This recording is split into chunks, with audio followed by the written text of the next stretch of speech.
கர்த்தராகிய ஆண்டவர் நமக்கு இந்த மாதத்தில் கொடுக்கிற வாக்குத்தத்தம், இந்த ஜூலை மாதத்தில் ஏசாயா தீர்க்கதரிசன புத்தகம் 57வது அதிகாரம் 15வது வசனத்தில் ஆண்டவர் சொல்லுகிறார், நான் பணிந்தவர்களின் ஆவியை உயிர்ப்பிக்கிறதற்கும் நொறுங்கினவர்களின் இருதயத்தை உயிர்ப்பிக்கிறதற்கும் நொறுங்குண்டு பணிந்த ஆவி உள்ளவர்களிடத்திலும் வாசம் பண்ணுகிறேன்.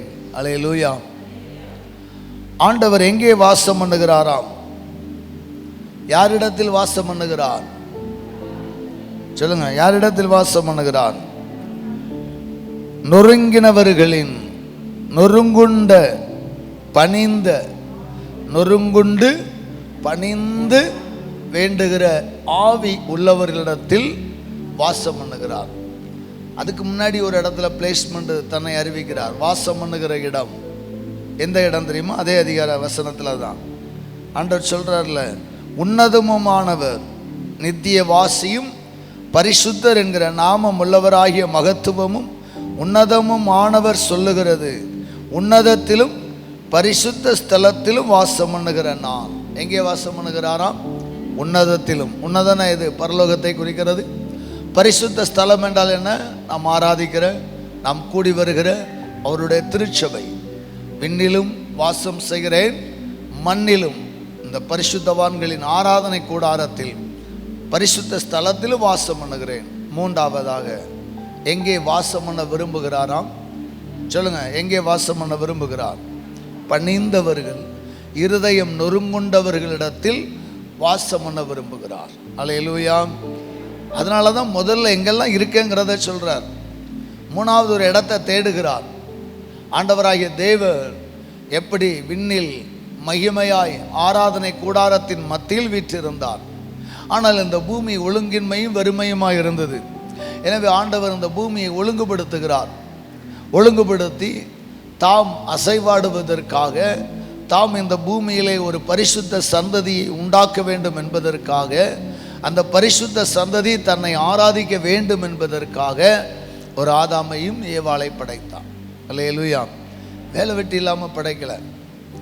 ஆண்டவர் எதற்காக படைத்தாராம்? இந்த பூமி நிலப்பரப்பில் ஒரு கூட்டம் கர்த்தரை துதிக்கணும். அல்லேலூயா சொல்லுங்களேன்.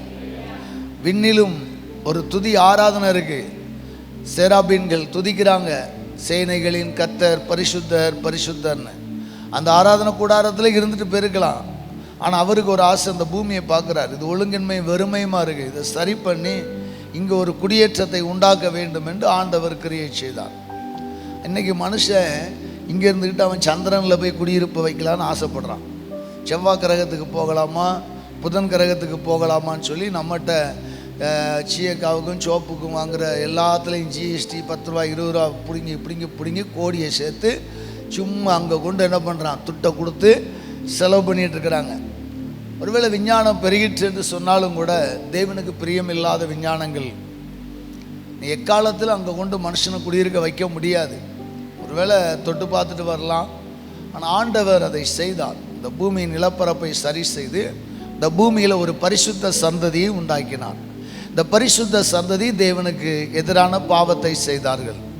தேவனுடைய சித்தப்படி, தேவனுடைய திட்டப்படி நடக்கவில்லை. அவர்கள் விலகினார்கள்.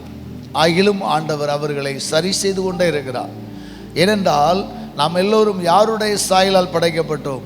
தேவனுடைய சாயலால், தேவனுடைய ரூபத்தின்படி படைக்கப்பட்டோம். எனவே இந்த ஜனங்களை அப்படியே அழித்து விடாதபடி கிருபையாய் இறங்கி ஆண்டவர் தம்முடைய ஜனங்களை ஆதரித்து ஒவ்வொரு காலகட்டத்திலும் ஒவ்வொரு தலைவர்களை கொண்டு, மோசையை கொண்டு, யோசுவாவை கொண்டு, காலேபை கொண்டு, தாவீதை கொண்டு, தீர்க்கர்களை கொண்டு, இறை வாக்கினர்கள் சாமுவேலை கொண்டு, ஏசாயா கொண்டு, இப்படி ஒவ்வொருத்தர் மூலமாக தேவன் தம்முடைய ஜனத்தை உயிர்ப்பிக்கிறார்.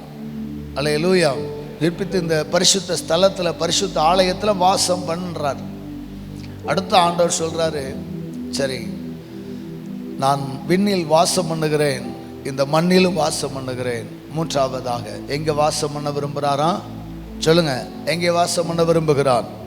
சொல்லுங்க, நொறுங்குண்ட பணிந்த ஆவியுள்ளவரிடத்தில். அப்பா அப்படின்னு வர்றீங்களோ உங்கள்கிட்ட வாசம் பண்ணுகிறார். ஆண்டவர் சொல்லுகிறார், நொறுங்கினவர்களின் இருதயத்தை உயிர்ப்பிக்கிறதற்கும் நொறுங்குண்டு பணிந்த ஆவி உள்ளவர்களிடத்தில் வாசம் பண்ணுகிறேன். ஆண்டவர் நம்ம இருதயத்தில் நம்ம உள்ளத்தில் வாசம் பண்ணும்போது நம்மகிட்ட எதையோ ஒன்று வாங்கிறதுக்கு வரல, மாறாக நமக்கு கொடுத்து செல்ல விரும்புகிறார். அல்லேலூயா, அல்லேலூயா. நாம் சில உறவுகளை பார்க்கிறோம், நம்மை விட கஷ்டப்பட்டு வருகிற உறவுகள் நம்ம வீட்டுக்கு. நம்ம சொந்தத்தில் இருக்கிறாங்கல்ல, எல்லா சொந்தங்களையும் உண்டு. நம்ம நிலையை விட கஷ்டப்பட்டு வருவாங்க, அக்காலோ தங்கச்சியோ. வரும்போது அவங்களுக்கு நம்ம வீட்டில் எதையாவது வாங்கணும் போல தோணும். வாய் விட்டு கேட்பாங்க. சில பேர் நல்லா இருக்காமாங்க அப்படின்னா தந்துருங்கன்னு அர்த்தம். அல்லேலூயா. இப்படிலாம் சில பேர் கேட்பாங்க, ஏன்னா வாங்கணும்னு ஒரு ஆசைப்படுவாங்க. நான் தவறுன்னு சொல்லலை, அவர்கள் நிலை. சரிங்களா? இப்போ நாம் ஓரளவு செழிப்புள்ளவர்களாக இருந்தால் நாம் அதை கொடுக்குறோம். அதே நேரம் நம்ம வீட்டுக்கு நம்மளை விட வசதி உள்ள நம்முடைய உறவுகள் வருகிறது, நம்ம சொந்தம் வருது, பார்க்குறாங்க, கிச்சனை பார்க்குறாங்க, ஸ்டவ்லாம் அரிச்சு போய் கிடக்கு. என்னப்பா நல்ல ஸ்டவ் இல்லையா? அக்கா கேட்குறா, தங்கச்சி என்னம்மா என்ன செய்யக்கா, புருஷன் குடிக்கிறான், ஒன்றும் இல்லை, வாங்க முடியல. சரி, இந்த உனக்கு என்ன செய்தாங்க, ஒரு புது ஸ்டவ் வாங்கி 5000 ரூபா கொடுக்குறா, சந்தோஷமாக இருக்கும்ல. இதே போல தான் ஆண்டவர் உங்கள் உள்ளத்தில் நீ என்ன செய்கிற ஏது செய்கிறன்னு பார்த்துட்டு சும்மா இருக்கிறவர் அல்ல, மாறாக உங்களை ப்ரமோட் பண்ணுகிறவர், நம்மை அடுத்த நிலைக்கு கொண்டு போகிறவராம். ஒரு அல்லேலூயா சொல்லுங்க, கரங்களை தட்டி தான். ஆமென். நம்மை ப்ரமோட் பண்ணுகிறவர். எப்போது ப்ரமோட் பண்ணுகிறார்? நம்முடைய உள்ளத்தை பார்க்கிறார், நம்முடைய இருதயங்களை பார்க்கிறார். நம்முடைய இருதயம் நொறுங்குண்டு, நம்முடைய ஆவியில் நொறுங்குண்டு பணிந்து ஆண்டவரை நாம் தொழுது கொள்ளுவோமையானால், உடைந்த உள்ளத்தோடு ஆண்டவரே எனக்குள் வாரும் சுவாமி, மெய்யாகவே எனக்கு பலன் தாரும் ஆண்டவரே, என்னால் நடக்க முடியல ஆண்டவரே, என்னால் இந்த காரியத்தை செய்ய முடியல ஆண்டவரே, இந்த காரியத்தில் ஒரு டிசிஷன் ஒரு முடிவு எடுக்க முடியல ஆண்டவரே, என்னுடைய வீட்டில், என் குடும்பத்தில், என் பிஸ்னஸில், என் வியாபாரத்தில் எதை செய்யணுங்கிறது என்னால் முடியல ஆண்டவரே. நொறுங்குண்ட இருதயத்தோடு நீங்கள் ஜெபிப்பீர்களேயானால் அவர் வருவாராம், என்ன செய்வாராம்? உங்களை உயிர்ப்பிப்பார். ஒரு அலையிலே சொல்லுங்க, உங்களை உயிர்ப்பிப்பார். தேவனுடைய வார்த்தை சொல்லுகிறது, அவர்களை உயிர்ப்பிக்கிறதற்கும் நொறுங்குண்டு பணிந்த ஆவியுள்ளவரிடத்தில் வாசம் பண்ணுகிறேன். அப்படியானால் கர்த்தராய் ஆண்டவர் எதற்காக வருகிறார்? ஆண்டவராய் இயேசு என்ன செய்கிறாராம்? நம்மை உயிர்ப்பிக்கிறார். எப்போதெல்லாம் உங்கள் இருதயம் நொறுங்குண்டு அழுகிறதோ அப்போது தேவன் வருகிறார். ஆகார் நொறுங்குண்டாள் அல்லவா? அவள் தேவனை அறிந்தவள் அல்ல, ஒரு புறஜாதி மனுஷி. ஆனால் அவள் உள்ளம் உடைந்தது, அவள் நொறுங்கினாள். ஆண்டவர் வந்தாரா வரலையா? ஆண்டவர் ஒரு வாக்கு கொடுத்துட்டு போனாரா இல்லையா? வாக்கு கொடுத்து அதை நிறைவேற்றினார். தண்ணீரை கொடுத்தார். உன் சந்ததியும் பெரிய சந்ததி ஆக்குவேனார், ஆக்கிட்டாரா இல்லையா? அன்னால் தேவனுடைய ஆலயத்தில் நொறுங்குண்டால் சக்களத்தின் துன்பம், சக்களத்தினுடைய தாக்குதல். ஆமாம், அவள் மனமுடைந்து அவள் தற்கொலைக்கு நேராக போகலை. இன்றைக்கு இருக்கிற பெண்களாக இருந்தால் தற்கொலைக்கு நேராக போவாங்க, இல்லைன்னா டைவர்ஸ் கேட்டுட்டு ஓடிடுவாங்க. ஆனால் அந்த அன்னாள் தேவனுடைய சமூகத்தில் அழுதாள், நொறுங்குண்ட இருதயத்தோடு கர்த்தரிடத்தில் அழுதாள். கர்த்தராய் ஆண்டவர் பிரவேசித்தார், கற்பத்தை திறந்தார். ஆமேன். கற்பத்தை திறந்தார். யாரெல்லாம் நொறுங்குண்டு தேவ ஆலயத்தில் ஜெபிக்கிறீர்களோ, நொறுங்குண்ட இருதயத்தோடு கர்த்தரிடத்தில் வருகிறீர்களோ, ஆண்டவர் உங்களை உயிர்ப்பிப்பார். அல்லேலூயா. என்ன சொல்லனா நிறைய காரியங்கள் சொல்லிக்கொண்டே போகலாம். 1ஆம் தேதி நம்ம சீக்கிரம் முடிக்க வேண்டும். ஆகிலும் ஆண்டவர் நம்ம எப்படி உயிர்ப்பிப்பாராம்? அடிக்கடி தேவனால் உயிர்ப்பிக்கப்பட்ட ஒரு தேவ மனிதர் உண்டென்றால் அவர் தாவீது. ஏனென்றால் தாவீதுனுடைய வாழ்க்கையில் பலமுறை உடைக்கப்பட்டார், பலமுறை புறக்கணிக்கப்பட்டார். பிறந்ததிலிருந்து வாலிபன் ஆகும் மட்டும் பெற்றோரால் புறக்கணிப்பு, உடன் பிறந்தோரால் புறக்கணிப்பு, தேசத்தில் புறக்கணிப்பு. ஒரு கட்டத்தில் கர்த்தர் தூக்கி எடுக்கிறார், ஜெயம் எடுக்கிறான்.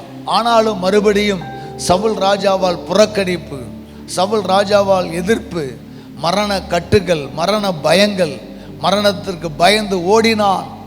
பின்பு சவுல் காலத்துக்கு அப்புறம் ராஜ்யத்தை அமைக்கிறான். மறுபடி சொந்த மகனால் போராட்டம், அப்சலோமால் போராட்டம், ஓடுகிறான், நொறுங்குகிறான், உடைகிறான்.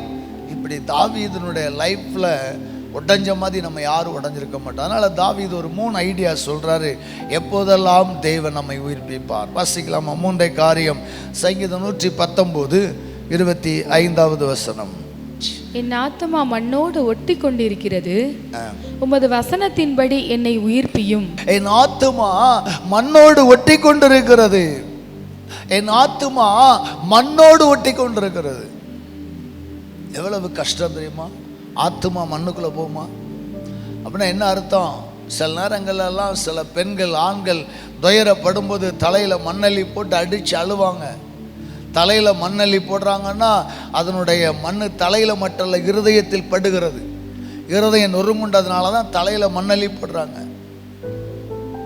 தாவீதும் தாவீதோடு இருக்கிறவர்களும் அழுகிறதற்கு பலன் இல்லாமல் அழுதார்களாம். ஆம்பளை அழமாட்டாங்க அதிகமாக. ஆனால் தாவீதும் தாவீதோடு இருக்கிறவர்களும் அவர்களுடைய மனைவி பிள்ளைகள் கொள்ளையாடப்பட்ட போது என்ன செய்தார்களாம்? பலனில் பலன் இல்லாமல் போக மட்டும் அழுதார்கள். நிச்சயமாக ஆத்துமா மண்ணோடு ஒட்டி கொண்டது. அந்த ஆத்துமா கசப்பாகிறது. அப்போ தாவீது கேட்கிறார், ஆண்டவரே என் ஆத்துமா சொல்லுங்க மண்ணோடு ஒட்டி கொண்டிருக்கிறது, ப்ளீஸ் உமது வசனத்தின்படி உயிர்ப்பியும். அல்லேலூயா. ஆண்டவர் எப்படி உயிர்ப்பிக்கிறார்? இறங்கி வந்து கவலைப்படாத மகளே கண்ணீரை துடைக்கிற ஆண்டவர் அல்ல, அப்படி அல்ல. தேவன் ஆகாருடைய வாழ்க்கையில் இறங்கி வந்தார், சகையினுடைய வாழ்க்கையில் தேடி போனார். அதுக்காக நம்ம வாழ்க்கையில் இப்பவும் சுவாமி நடந்து வரணும், அங்கேயோட வரணும்னு எதிர்பார்க்கக்கூடாது. தேவன் எப்படி உங்களை உயிர்ப்பிப்பாராம்? வசனத்தின் மூலமாய் உயிர்ப்பிப்பார். எத்தனை மக்கள் மரண பயத்தோடு, மரணத்துக்கு ஏதுவான கட்டுகளோடு, சூசைட் பண்ணிடலாம் செத்துறணும்னு நினைக்கிற மக்கள் கூட சபைக்கு வந்த பின்பு வசனத்தை கேட்டதுக்கு அப்புறம் மனமாறுகிறார்கள். வசனம் நம்முடைய ஆத்துமாவை உயிர்ப்பிக்கிறது. வசனத்தை படிங்க, வசனத்தை கேளுங்க, உங்கள் ஆத்துமா உயிர்ப்பிக்கப்படும். 2வது சங்கீதம் 119:40 வசனத்தை வாசிக்கலாம். இதோ இதோ உம்முடைய கட்டளைகள் மேல் வாஞ்சையா இருக்கிறேன், உம்முடைய கட்டளைகள் மேல் வாஞ்சையா இருக்கிறேன். உமது நீதியால் என்னை உயிர்ப்பியும், உமது நீதியால் என்னை உயிர்ப்பியும். 2வதாக உம்முடைய நீதியால் என்னை உயர்ப்பியும். வசனத்தின் மேல் வாஞ்சையா இருக்கிறேன், கட்டளைகள் மேல் வாஞ்சையா இருக்கிறேன், நீதியால் என்னை உயர்ப்பியும். யாருடைய நீதியால்? உமது நீதியால். அப்படியானால் நாம் நீதி செய்ய வேண்டும். நீதி செய்யும் போது கர்த்தர் நம்முடைய ஆத்துமாவை உயிர்ப்பிக்கிறார். நாம் நல்லதை செய்யும் போது கர்த்தர் நம்முடைய ஆத்துமாவை உயிர்ப்பிக்கிறார். நீதி செய்ய ஆசைப்படுங்க, நீதி செய்ய தைரியப்படுங்க, நீதியா வாழ நிமிர்ந்து நில்லுங்க.